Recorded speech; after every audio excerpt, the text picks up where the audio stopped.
Good morning, everyone. We'll just give everyone a few moments to join and then we'll kick off shortly.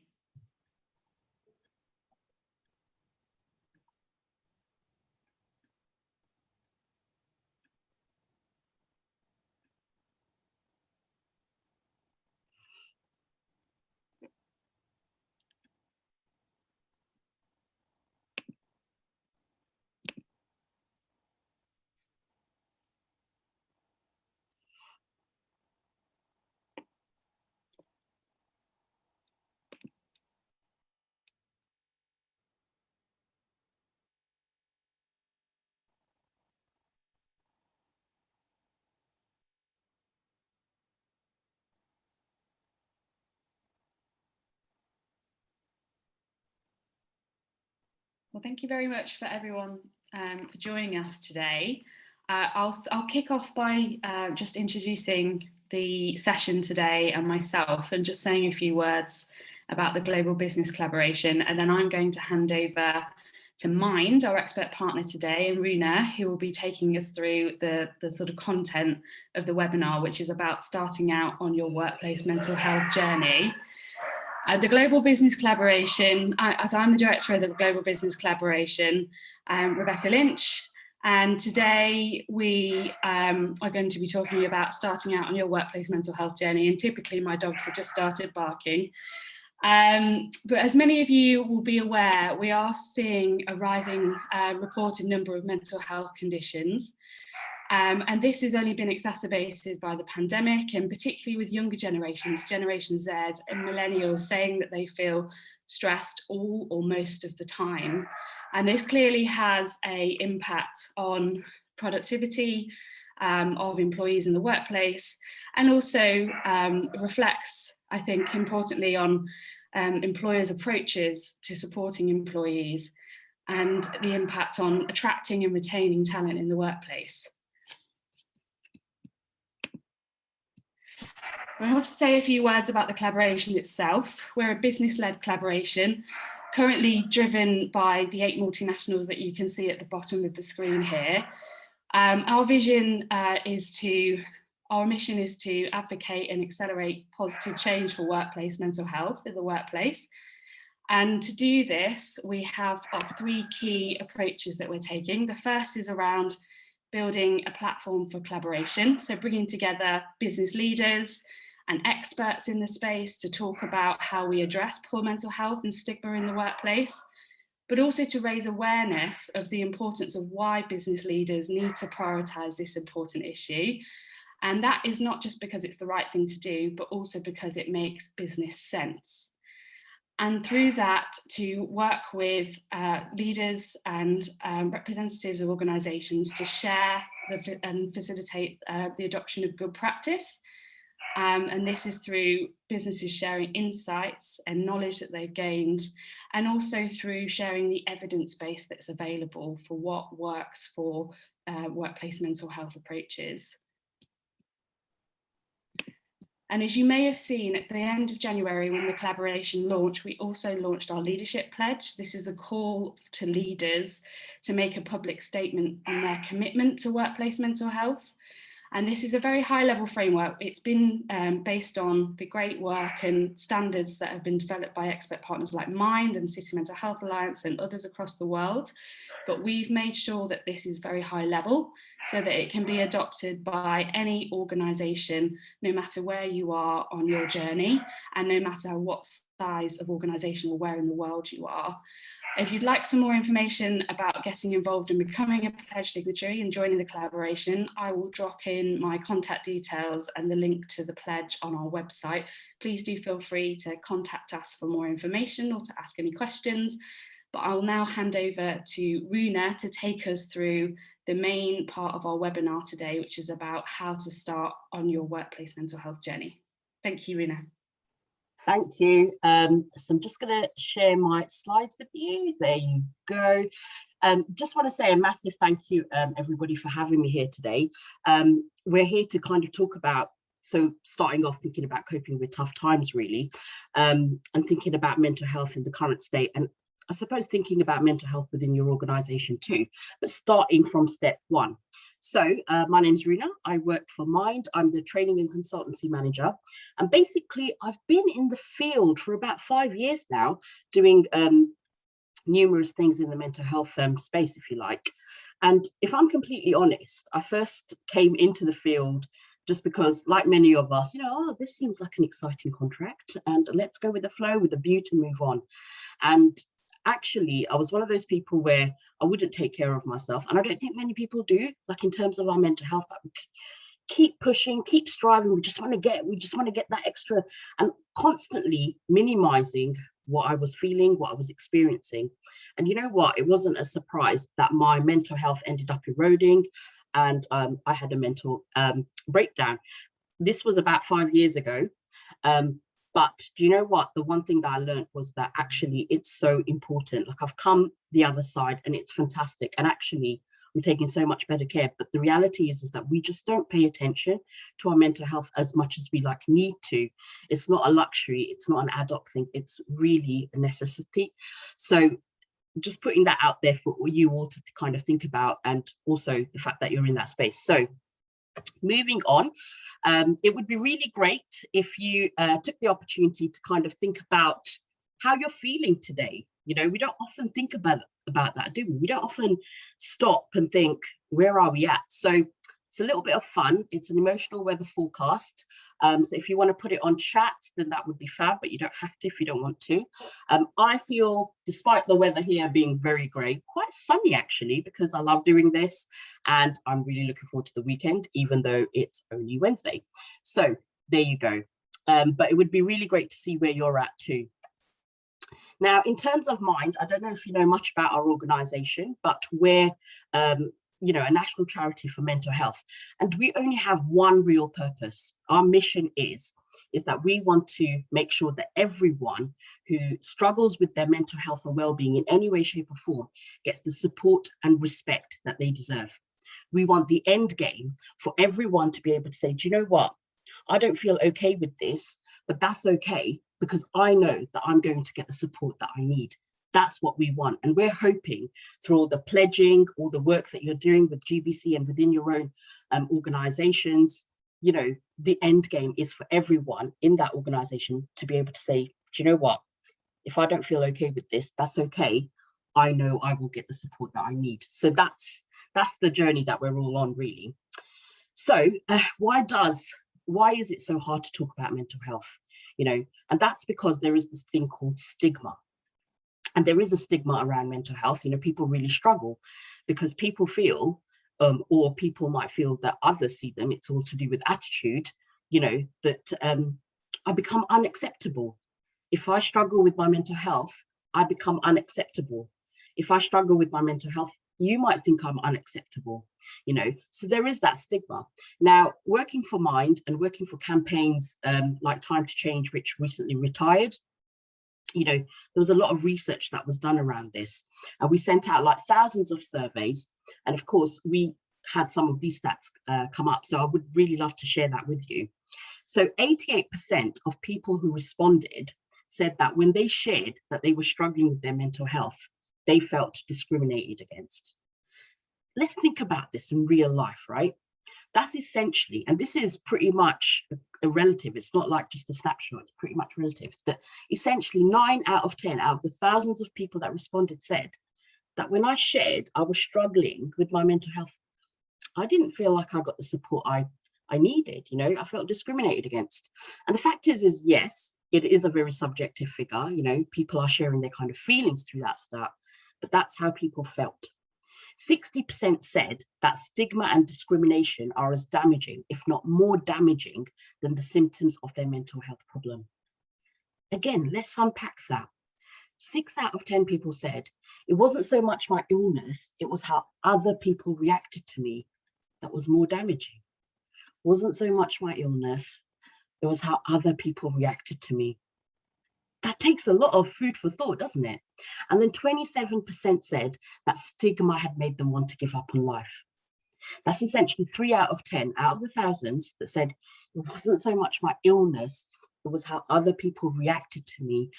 other people's attitude towards me that made me want to give up on life. So it's so important to talk about mental health and to kind of normalize it. Doesn't matter where you are in the world, mental health exists for everybody. So just to kind of talk about we've talked about mental health. And I think if I was to say to you, what's the first thing that comes to your mind if you say mental health, or if I said mental health, chances are many of you will probably be thinking a mental health problem or a mental health condition. But the fact is, mental health exists for everybody. I have mental health, you have mental health, as we have physical health. And sometimes we have great days and sometimes we don't have great days. That happens. But often people tend to think that if people have a mental health condition, that means that they will always feel quite low. And people who don't have mental health problems will always feel high. And that's not strictly true. Like you might have a physical health condition, and if you manage it, it might not impact on your well-being or have a negative impact on your well-being at all. So in the same way, a person might have a mental health condition that they're diagnosed with, but if they manage it through treatment, medication, talking therapies, coping tools, whatever it is, and they manage it, then they can actually experience really high well-being, as well as low well-being, depending on what's going on around them, and regardless of the mental health condition which is being managed. So think about this. You've got two people, one person manages their mental health condition, and that's all fine. That's kind of going, through that flow. And then you've got someone who doesn't have a diagnosed mental health condition. And oh, look, lockdown's coming down. Life is looking good. Work pressures are pretty standard. They're sustainable. Home life seems really good. Social networks really good. You see where I'm going with this? And then, people feel really great. And even if life took a bit of a downturn, these two people, they have a bunch of great coping skills. And so it's not what happens to us, it's how we respond to it. They feel great. They can bounce back even if life took that downturn. So they're experiencing positive mental well-being, regardless of whether they are managing the condition or not. But likewise, both these people, life is such that it isn't always happy-go-lucky, is it? So sometimes, for example, work pressures get on top of us, home life pressures get on top of us, financial worries, caring responsibilities, a whole load of life stuff kind of throws out. And the reality is that we can experience, we can feel low with that. Does that mean that the person with the mental health condition has their condition triggered? Not necessarily. Does that mean that the person without the mental health condition develops a mental health condition like depression or an anxiety disorder? Not necessarily at all. It doesn't mean that you have a mental health condition because you're feeling low. But what it does mean is that it's really important to look after yourself at this point, to get support, whether that's taking some time out, whether it's talking to someone about it, whether it's reprioritizing your workload or the pressures in your life, but to do something. Because it's when you move forward where stress becomes burnout and burnout becomes something more, which we will touch on later. That's when someone managing a mental health condition runs the risk of having that triggered, but likewise, someone that doesn't have a mental health condition runs the risk of needing a diagnosis or developing a condition. So just want to put that out there, that if, for example, you or any of your team or people that around you are feeling quite low, it doesn't mean that they have a mental health condition. It just means that they are responding to what's going on around them, but it does mean that they do need that support. So just kind of putting that out there. So today's session, we're going to think about the impact of the pandemic on our well-being. And, that's something that we do have to kind of think about and address because it's happening in the here and now. We're going to look at tools and techniques that you might use for managing stress, but really accessible and really easy ones. We know that everyone's pretty much time poor. It's hard enough to kind of fit things in. So you want sort of quick, small things that you can do very quickly. So those are the things that we're going to look at. And then, of course, some useful tools and techniques to support your well-being, followed by a Q&A. And then I've got a homework question for you to kind of mull over as you commute to, I don't know, wherever you're commuting to. So reflecting on the pandemic, it's fair to say that, I know we're people here today, we could be anywhere in the world really. And the impact of COVID-19 has had an impact on all of us. So it doesn't matter where we are. And I'm not going to take away from the fact that some people have thrived, but equally some people have really struggled. So it's not like a one or all. Actually, what has happened is that some people have had a better pros list over cons. Some people have had a higher cons list with the pandemic and a lower pros. But technically speaking, the outbreak has been across our physical health. It's affected our mental health and feeling low, isolated. It's affected our social life and our social well-being, and it's had a financial impact on us. For some, positive, but for quite a large number of people, it's impacted negatively. So just kind of putting that out there. And then impact on individuals. Well, like I said, it's been different for everyone, really, and it's been different in multiple ways and at different times. But the fact is that it has repeatedly had a significant impact on individuals. And then on our mental health, the health anxiety, this thing about long COVID coming into play. Like, we didn't know about this, but seems to be a real thing. The uncertainty of the situation, we don't really know whether we're coming or going with infection rates and where we are and all the new variants. The isolation that it brings, if you're having to go into lockdown or to isolate, if or been somewhere where someone has had a symptom, limiting our access even to the things that keep us well. And then on top of that, obviously, there is the bereavement and trauma that kind of cases the pandemic. So like I said, it's had a massive impact on us all.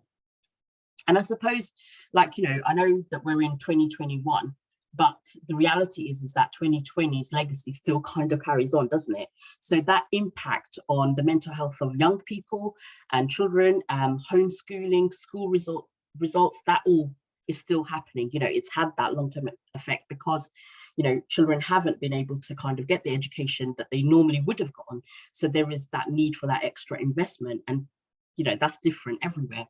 Impact on health services globally. So just generally people unable to access treatment, or there's been a lack of services.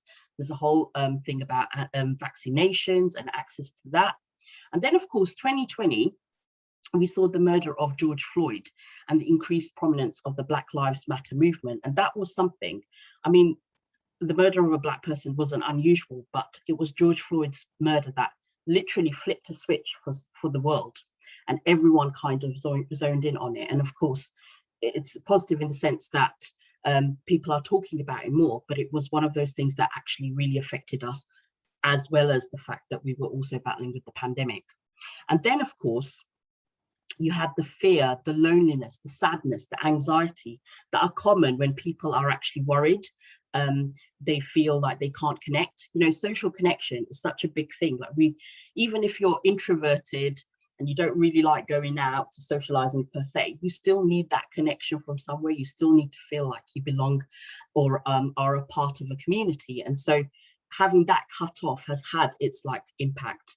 And then, of course, if you have members of your family who are shielding or who are at higher risk because of infection, dying, losing family members, bereavement, it's been a real thing for many.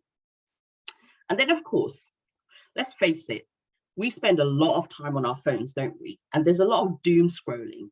Either you will get people who are completely positive and it's absolutely inaccessible, they've learned 92 million languages during lockdown, or you get the very doom scrolling mongering. So it doesn't actually bode well for our mental health when things like that are happening out there and we find it inaccessible. And then, of course, on top of that, we also have to think about the climate change and the concerns around it and the impact on us. So huge considerations. And what does that mean for in terms of implications for GBC colleagues, right? So you might be now thinking, well, depending on where you are in the world, what does returning to work look like? Do you have to have a face-to-face? Do you use a hybrid model where you can work from home or work in the offices? The anxieties that are coming up for people around that, the options and the choices that you might have or not have. These are the things that are probably playing on your mind. Managing a wide range of experience between colleagues. So depending on which sector you are, that might have an impact on how you work moving forward, if you can even decide that. The fact is, some people are still very vulnerable to the virus. So actually, how do you kind of support them moving forward and enable them to be able to do their jobs? And then, of course, the thing about the new variants, how they're kind of progressing, infection rates. So again, how is that landing on colleagues? Do they feel safe? And if they don't feel safe, how is that impacting on them? And then, of course, on top of all that, you know, the feeling flat. Many people have said, and this is not just like within England, but just literally, people are feeling quite flat, quite fed up, very demotivated, but they're still working, fast-paced, intense working days. The hours are long, you know, and it's a whole load of stuff going on. So it's not surprising that many people feel quite overwhelmed. And then, of course, the uncertainty of the future. So I think I've unpacked quite a lot of the pandemic and just got to you, but it is a lot of thought, isn't it? It's a lot of food for thought that we have to kind of consider. And this is what we've lived through, literally in 14 months. Now, I want to kind of get you to think about the stress versus pressure, because this is so key in terms of the fact that we don't actually think about the impact on our bodies, because we're so busy trying to kind of deal with everything out there that we often minimize or, you know, deprioritize ourselves. And actually, it's so important to recognize that stress. So pressure you will get anyway. Let's be honest, life is full of pressures. You're never going to have a life where you don't have any kind of pressure in it. That's just not realistic. And stress is your reaction, your body reaction to the pressures that you are experiencing. Okay, so that's basically it. And now stress isn't a mental health condition. I just want to kind of put that out there. But it's quite fantastical, because obviously it's happening in our bodies, but it can impact on our mental health overall if we don't do something about it. It can impact our physical health. It can impact our relationships. It can impact our work. And obviously what I'll show you here is how it can impact our performance. So if you look at this infographic, or graph even, the first column is boredom. Now, this is assuming it's not that you don't have enough to do, it's more that whatever you're doing doesn't stimulate you enough. You don't feel challenged, you don't feel pushed, and therefore your performance is at a low because you're not stimulated enough to perform. The second column is this place of comfort. Now, I just want to highlight here that everyone's base level is different. So my space of comfort might be very different to your level of comfort. Okay, so it's different for every single person, but everyone has this particular area known as comfort. This is your base level, whatever that looks like in real life. Okay, this is where your body is working at its optimum. It's not pushing itself, it's working at a comfortable level. The pressures and stuff that you have in your life, you know, they keep you on your toes, they get you thinking, but they're not unsustainable. They are things that you can manage within your capacity and your resources and basically your energy levels. And what you'll notice is that the performance line is literally in the middle. So it's just over the middle bit. It's not like the highest it could be. Okay, so if you see that blue dotted line, it's literally quite some way down, but that is your base level, you know, positive performance. That's a good level of performance on a day-to-day. Now, sometimes we will have deadlines, we will have projects and things that we have to meet, and we literally have to stretch ourselves and really push everything that we have. And I know, like, if you think back, there are probably many scenarios or situations where you've literally had to get every ounce of your energy up. And that's because you do that. Your adrenaline goes up, your cortisol hormone, which is the stress hormone, rises up to be able to meet that demand, and you stretch yourself. And you'll notice that your performance has now hit its peak. It's literally hit the blue dotted line. This is where you are now operating on your highest performance. And that's great, because you need to get that deadline or whatever it is that you need to get out. But the point is that this is only meant to be a short-term thing. You know, you're not meant to stay in this place at all. So once you've delivered that, the idea is you come down into comfort. The reality is that many people continue to push themselves. They push themselves harder. They then change their base level in their mind, and the highest performance level now has to be the normal, which is very unsustainable because your body is literally using everything that it has at the expense of other bodily functions just to perform at that level. And what was stretched quickly becomes strain. And then, as you can see in the strain column, that it's quickly going down and it ends up in that place of crisis where your performance has rapidly gone down. And there's an empty red battery, and that's signifying that you are literally running on empty. And I'm not going to mince my words. If we were talking about stress earlier, that place of crisis is burnout. And one of the things that you can do is, as an organization, is, especially because we are in this pressure time, is pause and reflect. Where are we at as an organization? If you have several teams within your organization, where is each team at? And kind of pitting it. Are we at that comfort level? Are we stretching ourselves? If we are stretching ourselves, are we able to go back down into comfort, or does it look like we're going to continue into strain? What is the impact going to be on us? So it's really worth pausing and reflecting to see where you're at, because when you do that together and you have that honest conversation, like, actually, you know what, we are really struggling, then you start to think, okay, well, let's prioritize. These are the things that we have to do, and these are the nice to haves. Oh, hang on, let's also horizon scan. Oh no, Christmas is coming, and we know Christmas has this effect on us, like things that happen in the pipeline, whether it's seasonal or whatever, and it has an impact on your business, and it has an impact on everybody. So just acknowledging things so that you are able to be proactive.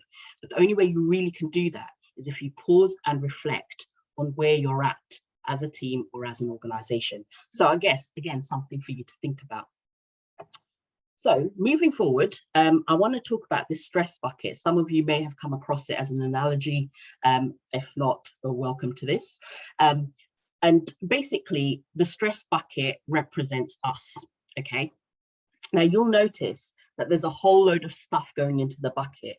And of course, like I said, there will be, because there's no such thing as a life that has absolutely no stress or pressure in it. So you might have things that are existing, like, for example, caring responsibilities. You might have certain other kind of pressures that are just quite routine for you. And then you've got your everyday stressors. So the workload, illness of others that you might have to manage, negative feedback from your bosses, conflict between people that you're experiencing, interruptions, deadlines, unclear expectations, other money worries, family members' issues, kids, all of that kind of goes into your bucket. Now, what you'll notice is that the bucket will then, of course, fill up. Now, the whole point is that whilst you can't have an empty bucket, it's important to have enough space within it as much as possible, because the more space you have in your bucket, the better you are able to manage your emotions, the better you are able to manage your choices, the better your response to whatever is happening around you is. Okay, you are likely to be more decisive, you are likely to be more focused, you are likely to be able to concentrate. So it's really worth thinking about how to keep that space, because the fact is the stressors will keep coming in and they will fill your bucket. Now, you'll notice that there's a tap on the side, and the whole point of that tap is that you would turn it on, and you see where I'm saying with this, drip, drip, drip effects out of the bucket, and you have more space. So the more stresses that are coming in, tap opened means that those stresses will go down. What do you do for that?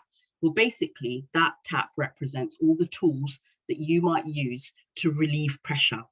And I don't mean like a one-hit wonder where you do something and it completely takes everything away. That's not real life. But the small things that you do frequently, it's not the big things, it's the small things that you do to look after yourself, to give you some respite, and for you to be able to say, do you know what? I feel like I can take a few more steps forward. That's kind of where it's at. And honestly, many people just keep that tap shut, and they get to a point where the bucket literally fills up. And remember, the more the bucket fills up, the less space you have to be able to make better choices, better manage your emotions, better focus, better concentration. Like, you are literally on that edge. So my invitation to you, if you feel okay to do this, is grab yourself a piece of paper. You don't have to share anything that you don't want to, but feel free to share if you want to on chat. But grab yourself a piece of paper, and then I'm going to time you for 60 seconds, right? And I want you to list on that piece of paper all the things that are stressing you out. And it's a private list. Like I said, you don't have to share. It could be kids, it could be money, it could be your boss, it could be me talking to you right now, anything. Just put the whole lot down on paper. So I'll give you a few seconds to grab that pen and paper, and your 60 seconds starts now. So just go for it, write everything that is stressing you out. Your spouse, your kids, money, your neighbor, work, this, that, or the other. Just list it all down, get it out of your system.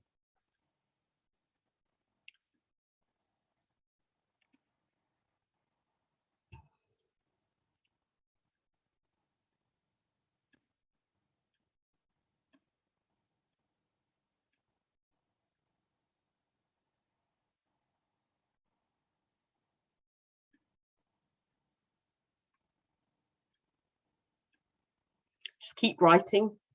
If it comes in your mind, jot it down.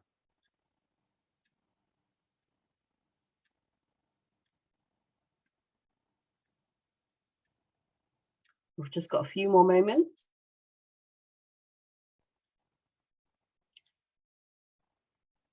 And stop.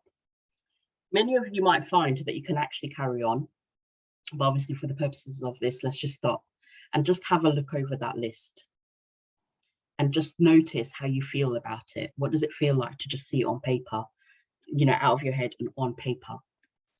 Now, the thing is, we might be able to kind of recognize this, but I've got another little challenge for you, which is to flip that piece of paper or get a new piece of paper, but basically new space.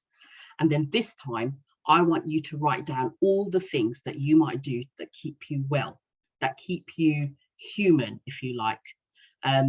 So, for example, it could be little things like walking the dog, spending time with the family, just sitting and watching Netflix and being distracted, going for a massage. It could be anything, working in the garden, just those little things. They don't have to change your life, but they're the things that feels better for a bit. And that gives you the little bit of oomph to be able to kind of crack on with your life. Those things, they tend to be very low level, very sort of small, but quite impacting. So think of those things.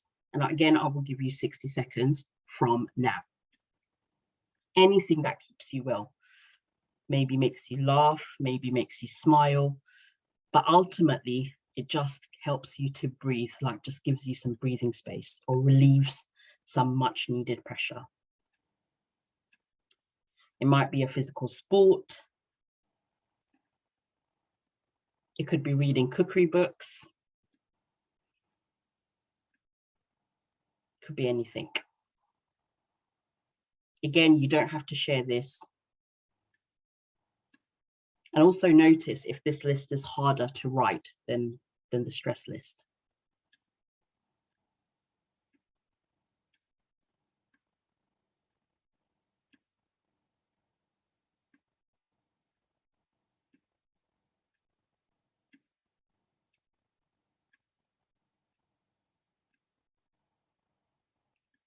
And stop.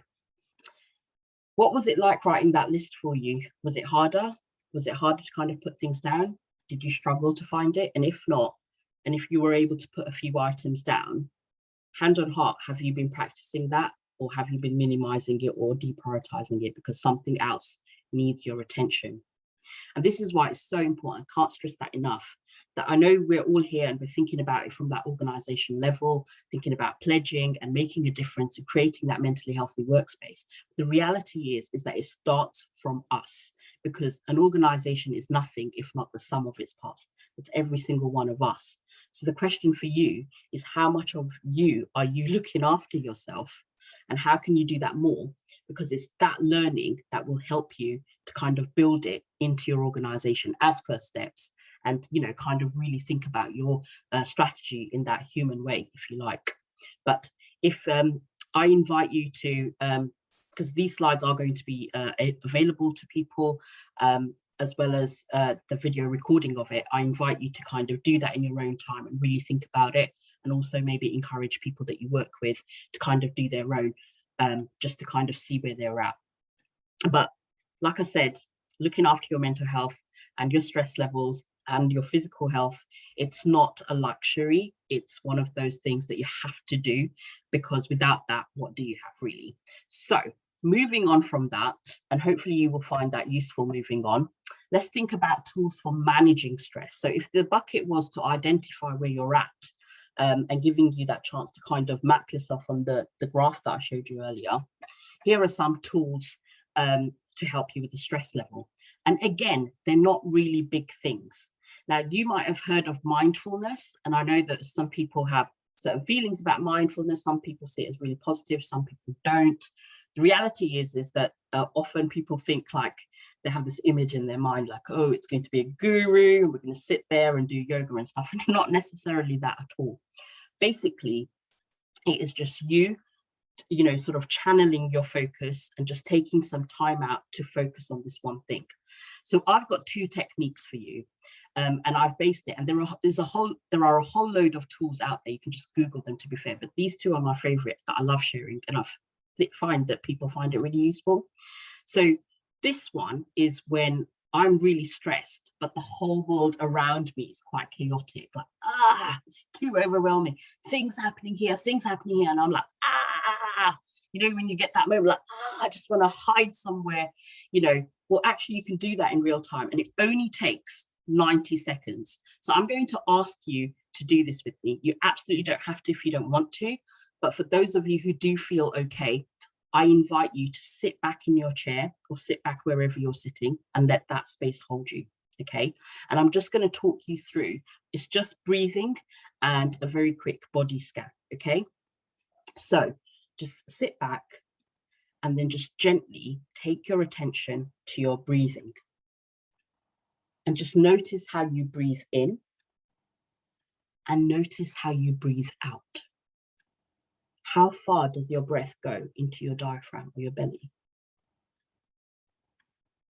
And as you're breathing in and breathing out, I just want you to do a very quick scan. So take your attention very slowly, breathing in and breathing out, just following that breath, and then taking some of your attention down to your toes, and then gently letting your attention come up your toes, your foot, your ankles.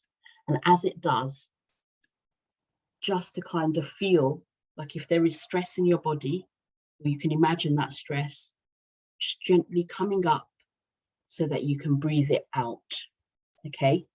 So just focus on different parts of your body you can choose, and then every time you do it, when you're breathing in, just take it to the breathing out point and just let that stress out. Just imagine. Notice how your muscles feel. Notice how your shoulders feel. See if you can relax them. And again, as you breathe in and then breathe out, imagine that that stress is, or that tension is leaving your body. Just keep doing that. Breathing in, breathing out, and releasing stuff as you breathe out.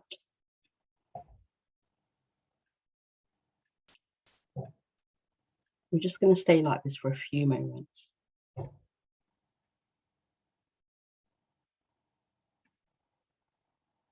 And finally, you can now kind of come back. How did you feel? If you want to share something on chat, feel free to do so. 90 seconds, that's all it was. And I know that even when you're like super, super busy, 90 seconds, and if not even 90 seconds, 60 seconds of that can just calm you enough so that you can take a breather and carry on for a little bit more. And it really does work for quite a few people. So I would really recommend that you try it. And this is best when things outside of you are just wanting and demanding, and you know, you just want to feel quite overwhelmed by it. So that's one. Sometimes though, it isn't the outside stuff, it's inside you that can be really chaotic. Like, you can't stop thinking, you can't relax, your brain's going like from A to Z, like in 90 seconds, like literally so quickly, the thoughts are coming, and you know, you just feel like, you feel overwhelmed internally. You feel like you can't stop and you feel like you're on edge. And that's when you take your focus outside. So you see what we're doing there in the last exercise of mindfulness technique that we did. the chaos was outside, so you take your focus internally. If the chaos is inside you and it's just you're feeling overwhelmed internally with how you're feeling or what's going on for you, then you take the focus outside. So this time it's another 90 seconds that I invite you to take part in. You can look around your room and just pick a shape in your room. We suggest a square because it just has those extra lines, but it doesn't matter if you don't. So find a shape, and then all you're doing literally for 90 seconds is just tracing that shape, right? The outline of whatever you've picked, the shape of it, just round clockwise. So just go around that shape for 90 seconds, just keep following it clockwise. And as you do, again, take a deep breath and then just breathe in and breathe out and keep the breathing steady. Okay, steady and slow as you follow the outline of that shape for 90 seconds clockwise.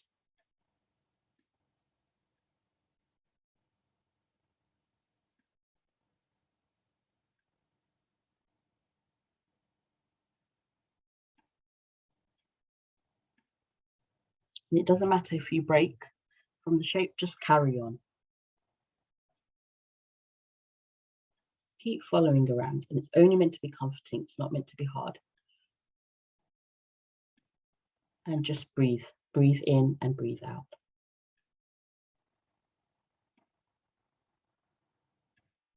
That's all you're focused on, is that shape outline. Just noticing your breathing.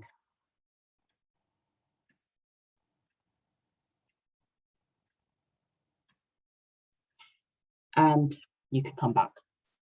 What was that like for you? How did you fare? Feel free to put on chat if you want to share what that experience is like. But you know, again, it's just 90 seconds.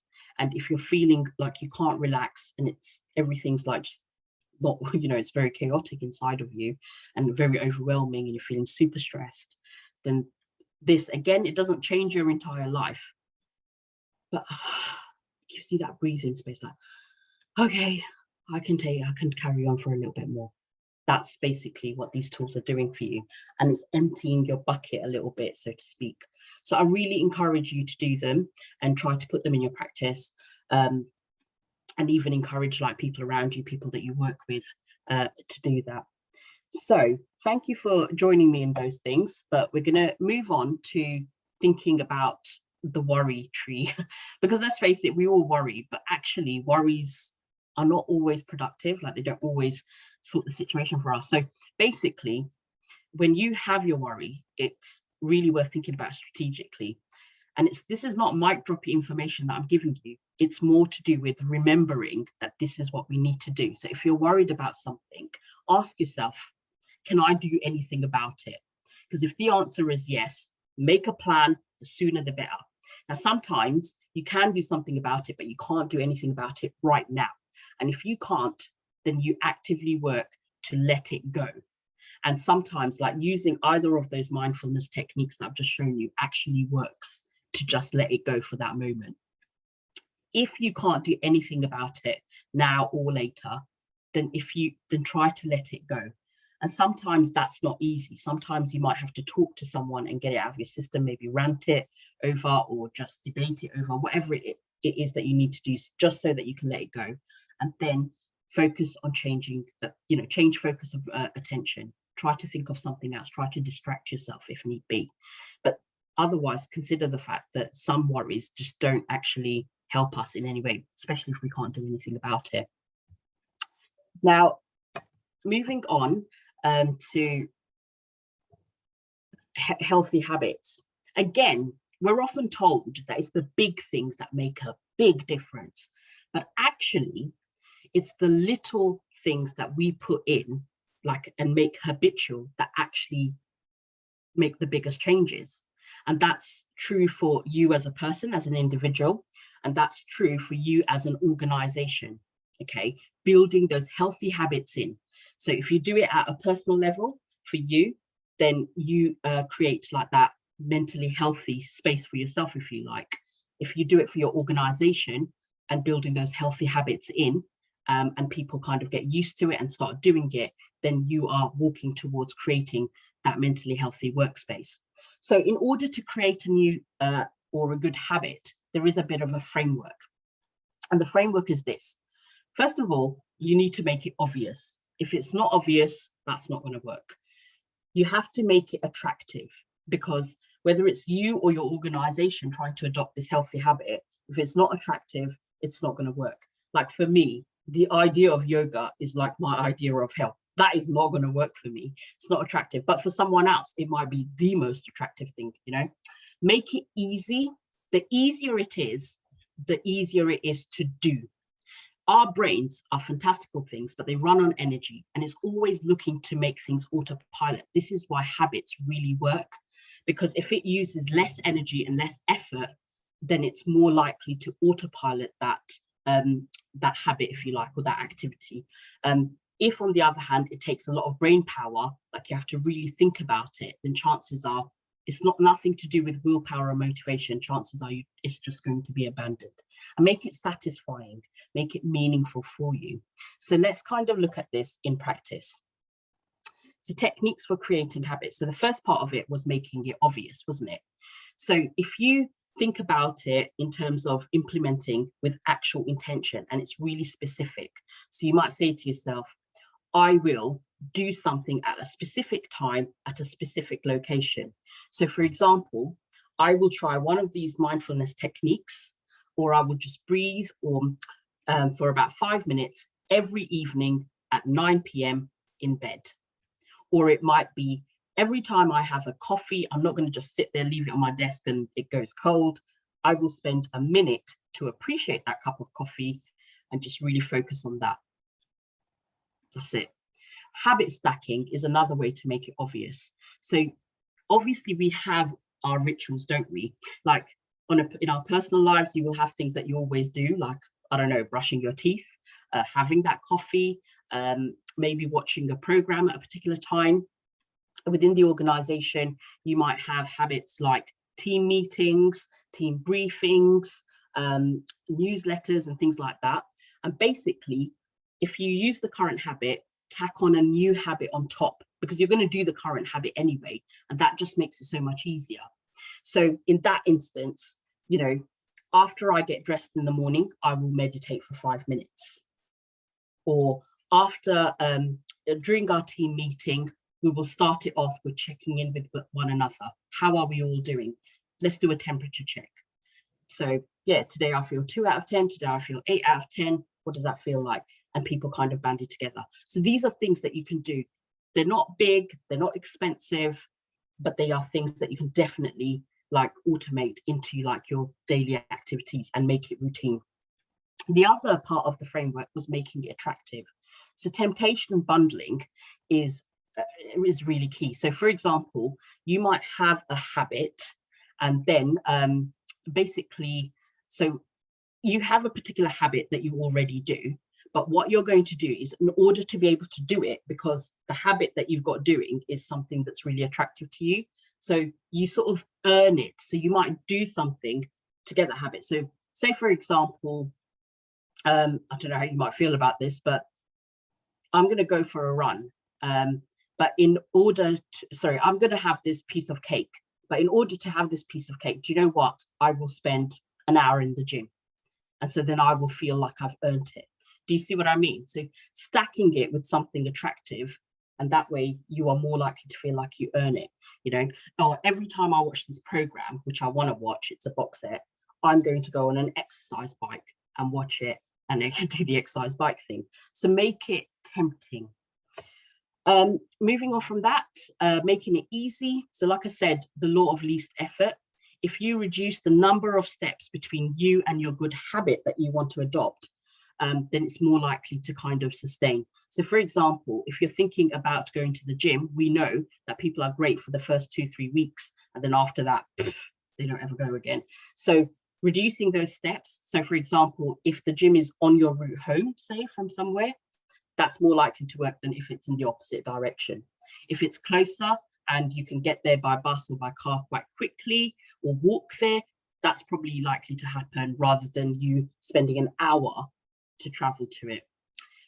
Also, in order to be able to establish, going by that law of least effort, make it as minimal as possible.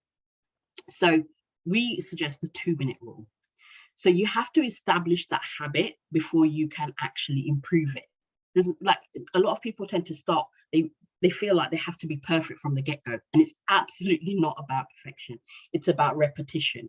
So for example, you might say, you know what, I'm going to do daily walks and I want to reach 10,000 steps. Well, that's quite ambitious. So how about you find a time to make it specific? So every 12 o'clock or something like that in the afternoon after lunch, I'm going to just go for a walk and do 200 steps minimum. Now you might find yourself doing more, but the target is literally 200 steps, or it might be 100 steps. It's literally for like 2 minutes.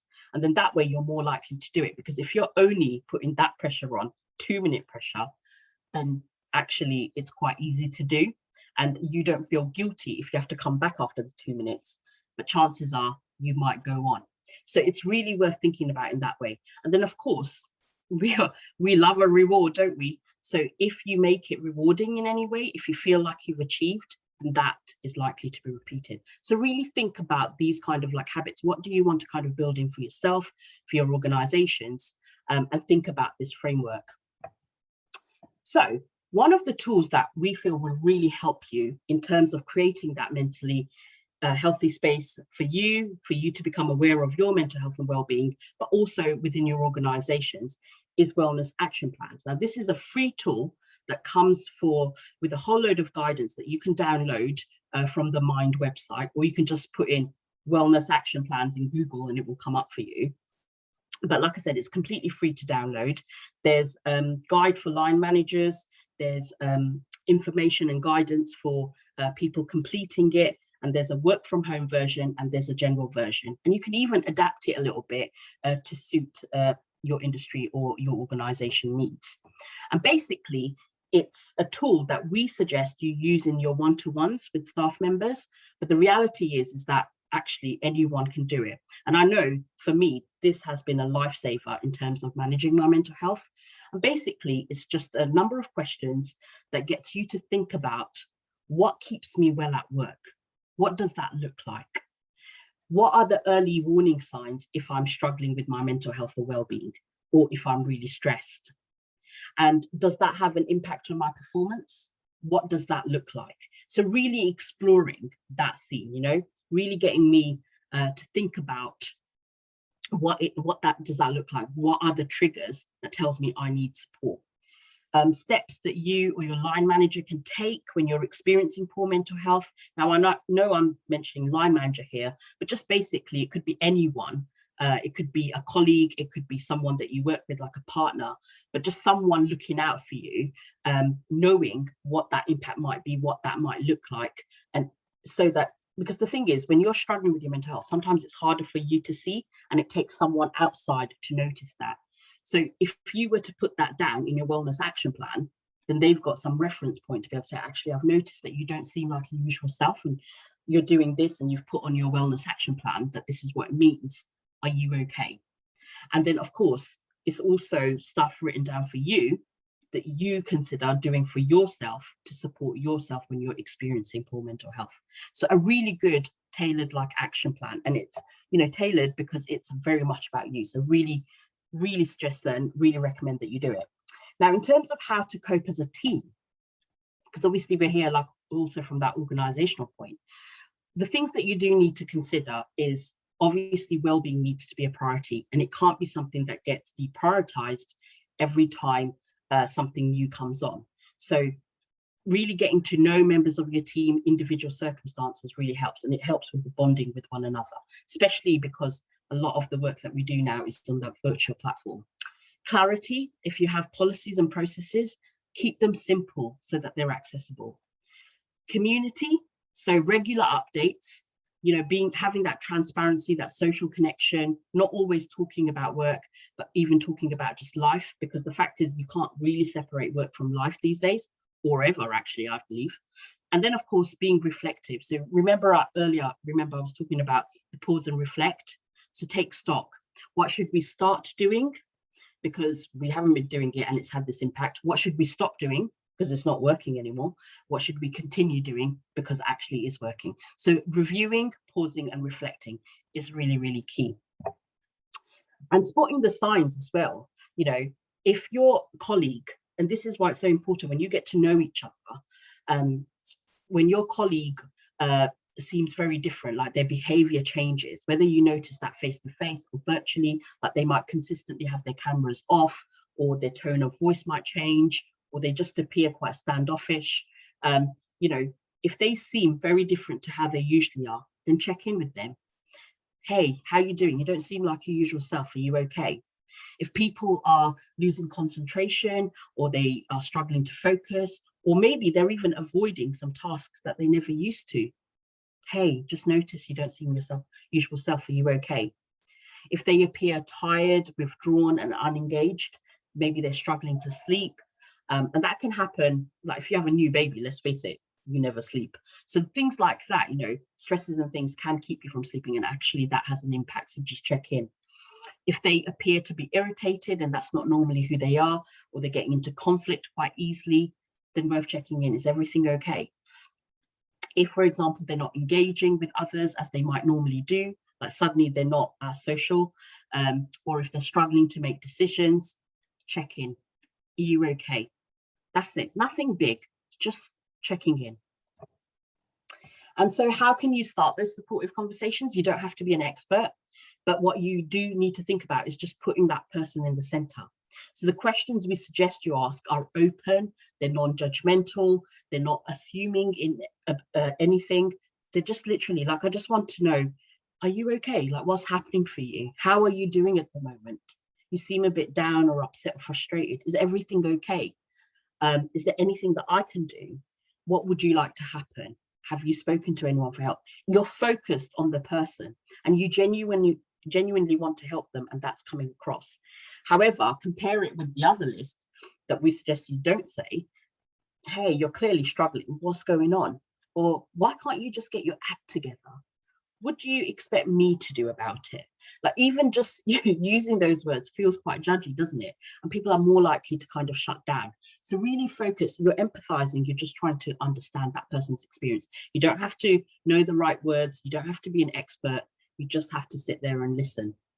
So that's what that supportive conversation is like.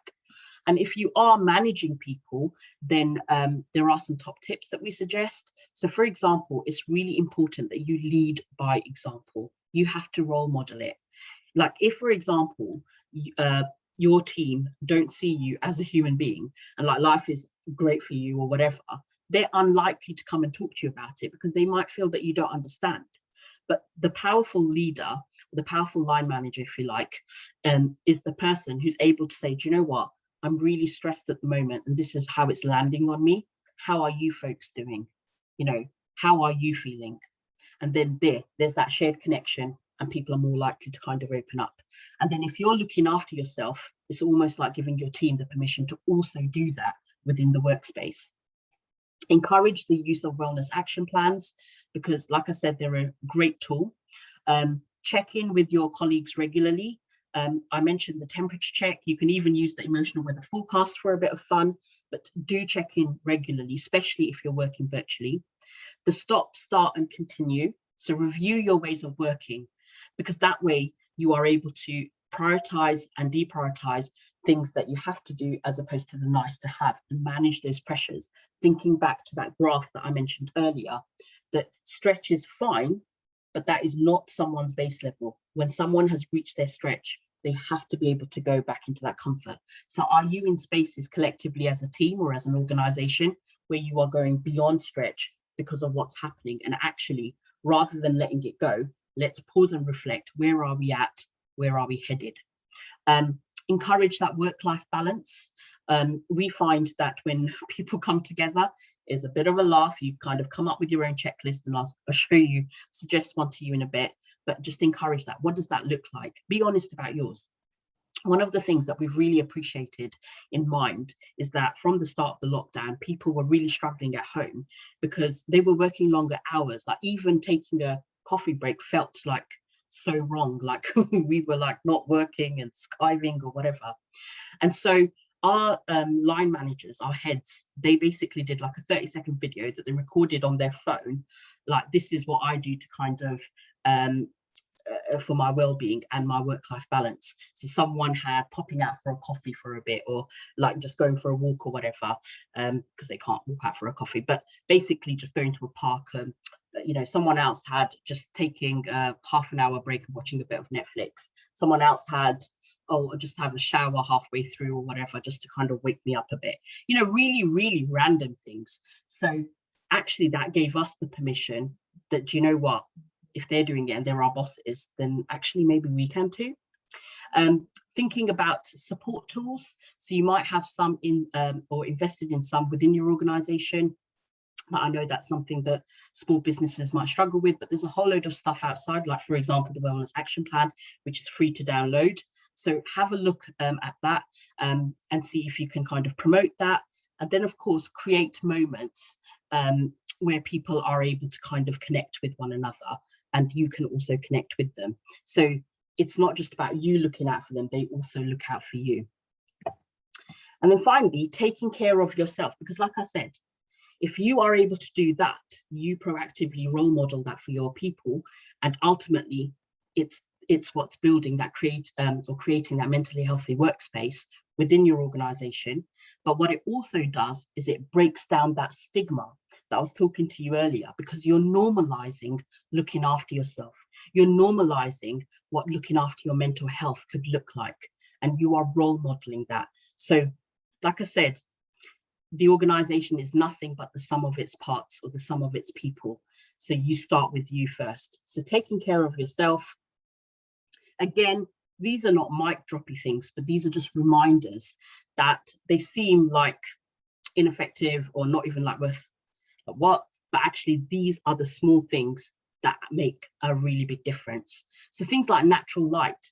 Have you actually stepped out of your house if you're working from home, or in the office? Do you just spend your time in that time and actually lose out on the sun? Plan ahead, manage your energy levels. Where are your energy levels at? Like in terms of your body. Like, I will put it out there, like as a female, and don't actually know who's in the room at the moment, but basically as a female, you know, we have our periods, we have the reproductive system thing going on. And I know that my hormones are better at this week. This is more reflecting time. This is where I feel really low. And I will actually manage my work according to that cycle as much as possible. It's not always possible to do it like on point, but things that I feel like I need more confidence in, I will do it in week 1 and week 2, because my hormones and everything is up on gear and my energy levels are point.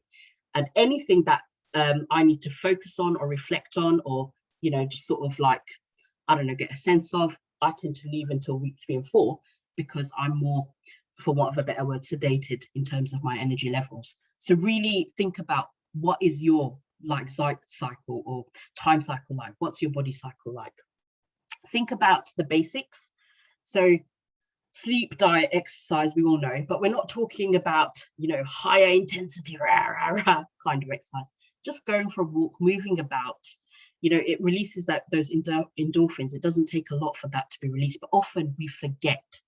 We know this. I'm not telling you anything new here. We forget. So actually, it's really thinking about your work-life balance and prioritizing those very basic things that we know we need to do, but we often don't do because we deprioritize. Because remember, your well-being isn't a luxury, it's a must, okay? And then, of course, reach out to your support works. How many times have you thought, do you know what, I must ring that person, but oh no, if I ring them, then they might think, oh, I'm imposing myself on them. They may be busy, maybe they don't want to talk to me. And before you know it, you've talked yourself out of talking to them. And actually, you never know, they might have benefited from you making that call. Or they're probably thinking the same thing. I'll call you. And actually, maybe I won't, because maybe you're busy. Maybe, you know, you might not want to talk. Reach out to them. The fact is if they are busy, they're not going to pick up their call. And that's cool. They'll reach it back out to you when they can. So reach out to your support networks, check in, because when you do that, you give them permission to do the same for you. And then adapt your routine as needed. You know, sometimes we stay very stuck to our habits and they might not be working for us. Again, that pause and reflect really helps us to think, actually, what should we start doing? What should I stop doing? What should I continue doing? And then you kind of think about that habit framework to build in the new habits if you need to. So like I said, it's quite strategic, isn't it? So top tips, I know I keep saying this, reflect on what you've been working well, what has been working well, what you've been struggling with. Think about how you can overcome barriers, okay? Regularly check in with yourself and decide how to best support your well-being. What does that look like? You know, and don't let others dictate, you know personally what that could be. Focus on your self-care and support your well-being through healthy habits, but think about what those healthy habits are. One size doesn't fit all. What's right for me doesn't necessarily mean it's right for you, but discover what's right for you. The Wellness Action Plan is a great tool to be able to kind of play with that, because the more you learn about yourself, the more you update it, the more sophisticated that Wellness Action Plan becomes, because it really represents you. And then finally, you know, in terms of like that work-life balance, thinking about the checklist really that I was mentioning earlier. So take a moment to think about the day, write down your thoughts. It doesn't have to be perfect, it doesn't have to be grammared well, just write down your thoughts. Acknowledge 3 things that were difficult and then purposefully let them go. My favorite is writing them on a post-it and just like chucking it into a bin somewhere. And it's fun. If I miss, I will do it lots and lots of times. But also consider 3 things that went well and hold on to them.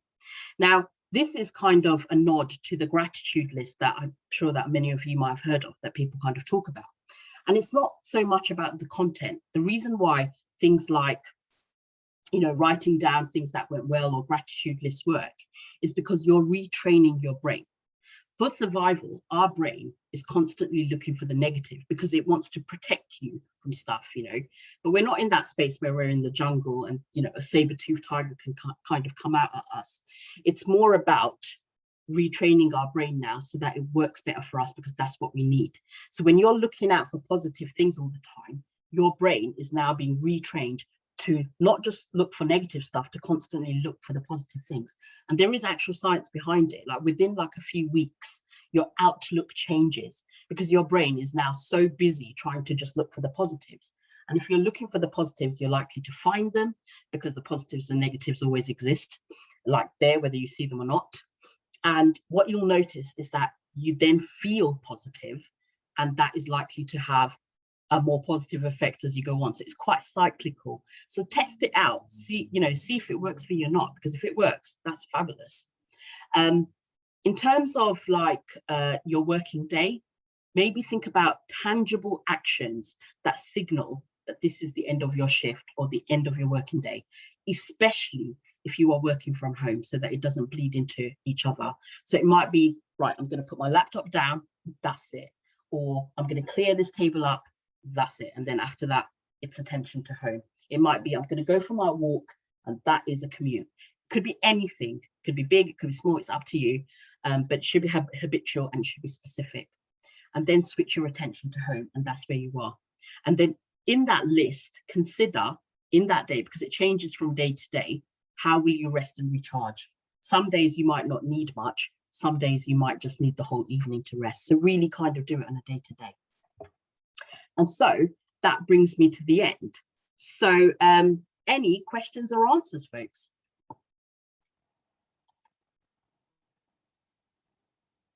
For that presentation. I know that a lot of the audience have found a lot of the tools and tips really, really helpful and useful. We'd welcome the audience to submit any questions that they've got via chat. We've had a couple already. And Runa, I think the one that's probably playing on a lot of people's minds is this need to manage well-being for a hybrid workforce, for a workforce that perhaps are partly in the office and partly at home. Are there any insights or sort of top tips through your work with businesses around how to sort of evolve your approach and manage that support of both those work settings? Okay, I think the first thing to do, I know I've talked about pause and reflect for quite some time, but it's really worth thinking about who is choosing to work from home and who is choosing to work from office, because you will find that people have a certain preference. And one of the things that we've noticed is that people who work from home prefer it because they might have a bigger commute, they might have childcare responsibilities, etc. Whereas people working or wanting to work in the office might have like a smaller, like sort of social network. So they want to meet other people, be around people. They tend to be younger or single people. And actually, it's really thinking about the needs. So managing that, but then thinking about how do I keep people included? Can I make sure that people feel included in that working day? And we don't create a thing where one group gets more focused than the other. So in terms of tips, one of the things that we found is that the virtual world, however much people love it or hate it, and it is very Marmite, it has been inclusive. Because before, where people were remotely worked, often felt themselves as an add-on, like, tech issues and everything like that. And often they were forgotten because people in the room were just kind of chatting. So one company we worked with, and I think is quite fantastical, is that even if one person has to join remotely, the whole lot of them will join remotely, and they will have that meeting in that virtual space so that everyone feels included. There isn't that banter or sort of divisiveness, if you like, and that really works well. So consider those kind of things. The other thing I will also suggest is ask your people what they need, because they will tell you. They're the best people to tell you what they need. Everyone's really different. So I can say, do this, do that. And they might be like, what? That doesn't work for us. So speak with them. So again, that pause and reflect together is really key. And that's where you will get your insights. Great, thanks, Rena. And I think that sort of links nicely to another question that's been submitted by Emma, which is talking about, if you aren't doing these things already, how, things like the wellness action plan and introducing those check-ins that we've been talking about, how do you do that in a way that gets people engaged and involved, rather than it becoming, I suppose, another sort of to-do list item that people don't feel invested in? Okay. I think one of the things that you would probably have to do is try to sell it to them. So you can start small. And I will always encourage you to start small, because at least you're doing something. Because you're right, if you put everything too much too soon, and people will become overwhelmed and they will disengage. So pick something. It could be anything. So if you're thinking back to the pledge and it has like a number of things, just pick one of those points. Let's go with that. Let's pick say the wellness action plan. Let's try it out between a couple of people. So for example, you and your colleague might try it out and see how that works. And then you can kind of, this worked for me, this didn't work for me. Try it out, review it. What should you start doing? What should you stop? What should you continue about it? And then widen that pool of people. And then before you know it, people will buy into it. Throw it out to everybody. You have to do it. It's mandatory. You will close people off. So, because do you know what? As human beings, we are so rubbish at looking after ourselves that it will feel quite tokenistic. So, like I said, keep it small amongst each other and then widen that pool and see where you go. And you might be surprised by the appetite. And once you have people stepping onto this one thing, their appetite will increase for other things. Great. Thanks, Rena. We've had another question, which I imagine will be unique, but also quite common in terms of organisations that are in the service delivery industry. So they're dealing with external clients, and there's a lot of pressures that can come that are from outside the control of that organisation itself. Have you worked with or got examples of how employers have tried to support their workforce where they're dealing with that level of stress from external clients demanding time and deadlines? Yeah, so we've worked with the retail industry, which is a really big one, where especially like working in kitchens and things like that has been massive, as well as consultancy firms always have that issue, because obviously clients are first and foremost. And again, it's really worth thinking about, where are you at with your clients? Like, where are you at in terms of having established your business? Because if you're very much at the start, and you might feel like we can't afford to say no to clients because we're not at that stage and we can't feel like we can be assertive. It's really worth thinking about where are there pressures and things coming in and preempting like well-being stuff from the start, because when you're overwhelmed, it's harder to think of what keeps you well or what you can do. So say, for example, you're managing a particular client that's going to be really difficult. You know, working with that client is really difficult. Put in support things. Like after I have that meeting with them, I'm going to need to speak to someone to rant it out, like get it out of my system. It is literally as simple as that. So kind of acknowledging and being honest about the pressures that you face, you know, and even the impact that these clients might have on you, and then having that discussion and conversation really, really helps. Because when you keep it in yourself, that's when it becomes really hard. And the more established you become, the more assertive as a business you can become. And Lang O'Rourke, a company, I mean, obviously it's massive now, but they've got to a stage where obviously they're so established that they can tell their suppliers, we expect this particular standard from you if you want to work with us. So you've got to think about where are we at in terms of how established we are, and then having those truth talks, sharing that experience with one another, and just being there for one another. And that might be different on any given day. But if people know that they have each other's back and they can support one another, rant it out, that's where it will grow until you get to a point where you can be assertive and say no. Great, thanks, Rena. We've had another question through from Stefani, and I think this is probably quite common for many organisations around the world, where you have a really enthusiastic employee or HR colleague or whatever that wants to do more on well-being, but they're struggling to convince their organisation of the value of focusing on mental health and well-being. What tips and what sort of approach would you recommend to those colleagues if they're needing to have those conversations internally and really convince their leaderships that this is something they need to prioritise? Okay.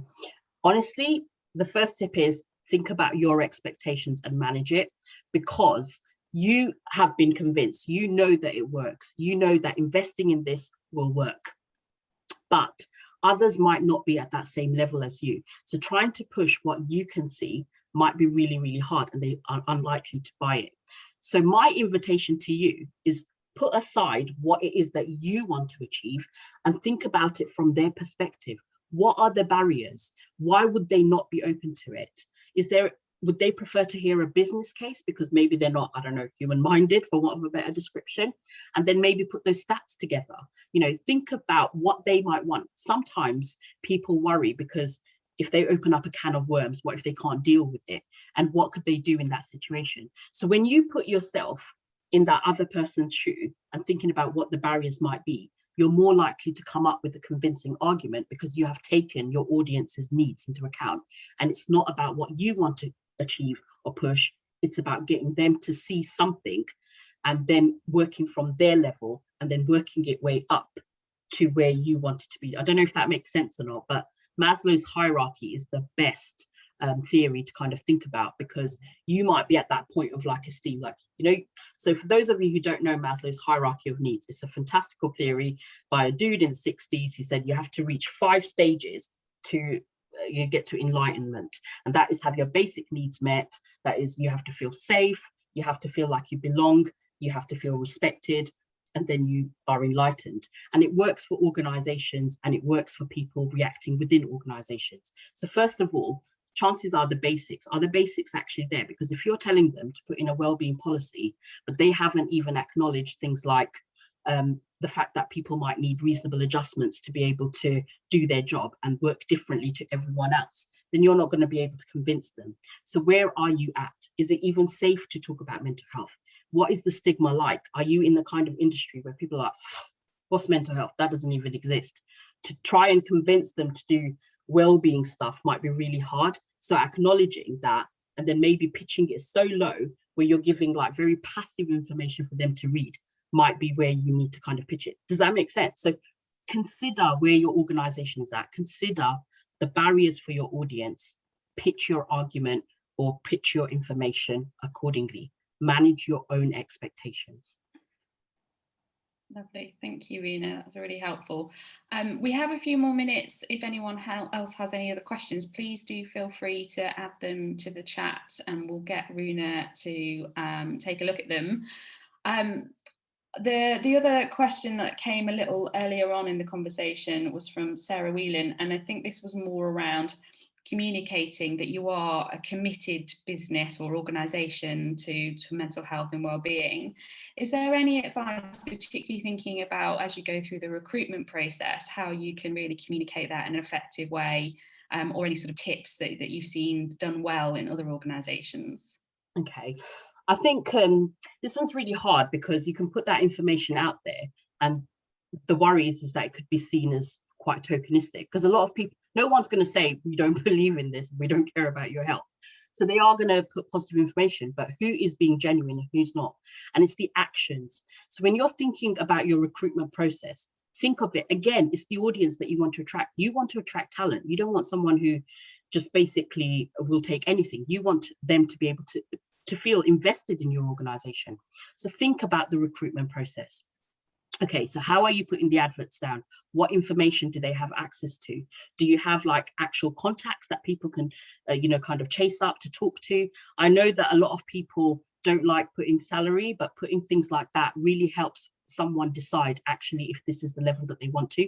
Think about advertising your perks that they will have, access to. Make it attractive for them, because then they will see that you're obviously investing in them. So they are better off investing in you too, and you both grow, because it's a two-way relationship. Okay, so say now people have applied and you're looking to shortlist. So those who haven't been shortlisted, take the time. Often they just get forgotten about, or they don't even get a response. Even if it's an automated response, think about making sure that it's supportive. Signpost them to tools and resources and organizations, like if they feel affected by it, they can contact these people, because, and acknowledging the fact that it takes a lot of time to complete an application, little things like that, because even though that person hasn't been shortlisted at that time, they will think, wow, that is an organization I want to work for, and they will aspire to get to the point to be able to work for you. So there's that. Now think about the people who have been shortlisted and they're invited for an interview. What does that look like? The fact is, let's be honest, some people are really rubbish at interviews, but they would be perfect for your job. But you can't judge them on that because they haven't performed well on an interview. Likewise, you might have someone who aces that interview, but actually they're just not right for that job. So how do you decide? Give that person a chance. Everyone's nervous. Like, many people are nervous when it comes to interviews. Doesn't matter how many times they do it. So one of the things that we've been doing in Mind, and others have kind of taken that on board, is first of all, when you're inviting them for an interview, give them the names of people on the panel, because they can then research, okay, these people are on the panel. I'm going to go on LinkedIn. I'm going to go and have a look at what their values are like and what they're aligned to. And that takes away some of the uncertainty. Release the questions. And it doesn't even have to be right at the start. It can be like maybe 15 minutes, maybe an hour before the actual interview. I know that's a little bit of effort for you, but believe you me, if someone is feeling really nervous, they would have done their homework. But having those questions will help them to streamline their answers, so that when they go into the interview room, they are able to demonstrate that this is what their experience is and this is what they're going to bring to the table. And you will be able to find or see more realistically who's right for your organization. But equally, they will also see that this is an employer that takes me very seriously, wants to invest in me. So therefore, I will also invest in that way. And, it's not going to be perfect, but it's a really good way of showing that you genuinely care as an organization. Perfect. Thank you, Rena.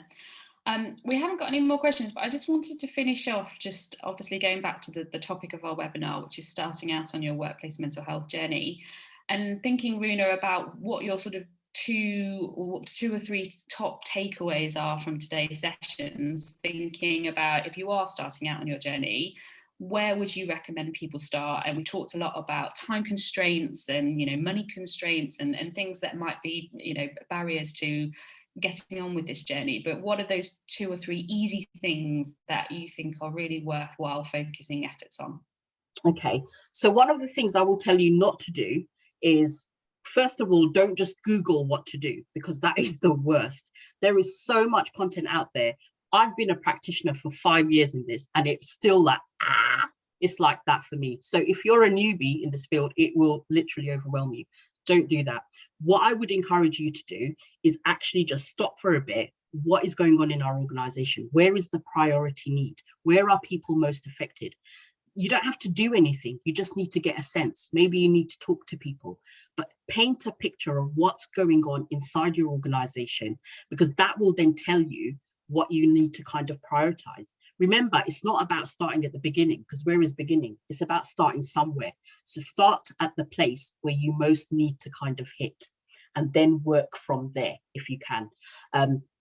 That would be my first tip. 2, try not to, I know this sounds really awful, but try not to run before you can walk, sort of thing, because if you push too much, it's not just about what you want to achieve. Remember, your audience, your people have to be in that position to kind of buy into it. Push too much, too little, or too quickly, you burn out and they will disengage, because they've had to, it's like, wow, that's overwhelming. But little things consistently and frequently and habitually, those are the things that are likely to sustain and that are likely to make that difference. So again, look at what your business practices and processes are, and start to see if you can embed those little habits just to trial it out, and then get people's opinions. What was it like? Did they like it? Did they not like it? And kind of grow it. Start small is basically what I'm saying. It's a baby steps process. It's very counterintuitive in terms of performance, and it has a very organic. What you might find is you plant the seed and it grows in a way that you're like, I did not even think that it would. You have to follow that journey. So start small, get a sense of yourself, and then if you find that you need something, like for example, actually we need a strategy, then this is where what Rebecca was talking about is a framework, the pledge that you can use. And then within that, you might then look for tools that are specific to that particular element or principle, if you like. So it's not overwhelming, basically. That's great, Runa, and a lovely segue into just letting the audience know that we will be building on this webinar through a series, and we'll start to dig into some of those pledge areas in more detail. So we'll be in touch with you in the coming weeks about that, and hopefully getting you back on and engaged in some conversations with the businesses that have signed the pledge, and also our founding partners as well, about how they practically are doing this in their own workplaces and what tips and approaches that they have for you. But I just want to say a huge thank you to Mind and Runa for today's session. We'd love to hear from attendees' feedback, and we'll follow up with an email after this, along with the recording, which will be made available on our website, alongside the slides as well, which Runa, I think a few attendees have requested, so we can share those. But just a big thank you again to taking the time this morning to join us. And we hope to see you soon at our next webinar. Thank you. Thanks all. Take care and bye.